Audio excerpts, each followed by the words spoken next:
In 1 Thessalonians 4, verse 11 through 12, Paul calls us to make it our ambition to lead a quiet life.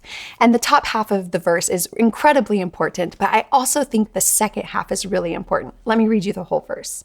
Make it your ambition to lead a quiet life. You should mind your own business and work with your hands, just as we told you, so that your daily life may win the respect of outsiders, and so that you will not be dependent on anybody.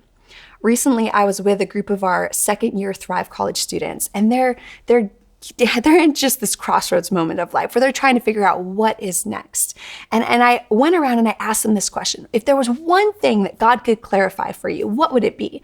And I heard their answers, and they were awesome. They were like, who I'm supposed to marry, what job I'm supposed to get, where I'm going to be living next. It was all of these beautiful, important questions.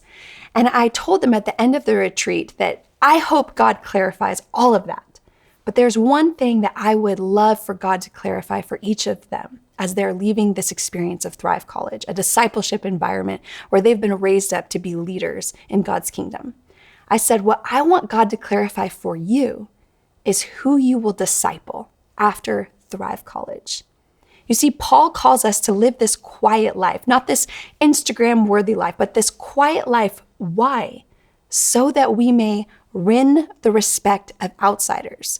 Paul says our daily life, the simple things, the way we wake up, the way we eat around the dinner table, the way that we read books, the way that we talk to one another, our daily life, how we go to bed, these daily rituals and routines, the way we show up at work and do what we've been assigned to do, so that will win the respect of outsiders. Because here's the thing, Jesus has called us to make disciples. In Matthew 28, in the Great Commission, he says, go and make disciples. So it really doesn't matter what you and I are great at. If we're not great at making disciples, we're not great. Not in the sense of what we are wanting to be in terms of living out our God-given purpose. We are called to make disciples. Is there anyone in your life who can honestly say, I am closer to Jesus because of this person? Because of this person and how they show up, because of this person and how they are faithful, because of this person and the way they talk and where they invite me to and how they invite me into their life. Is there anyone in your circle who can honestly say, I am closer to Jesus because of the influence of this person? If not, here is your assignment for the day.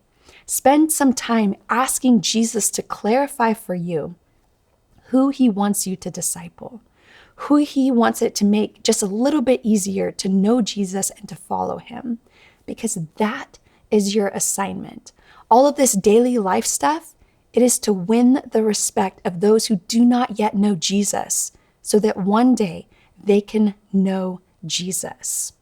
As you go about your day, ask God that question, who do you want me to disciple?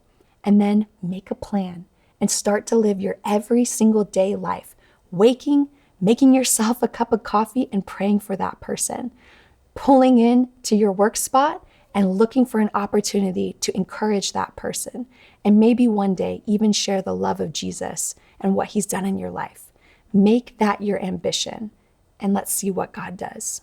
I hope that encourages you.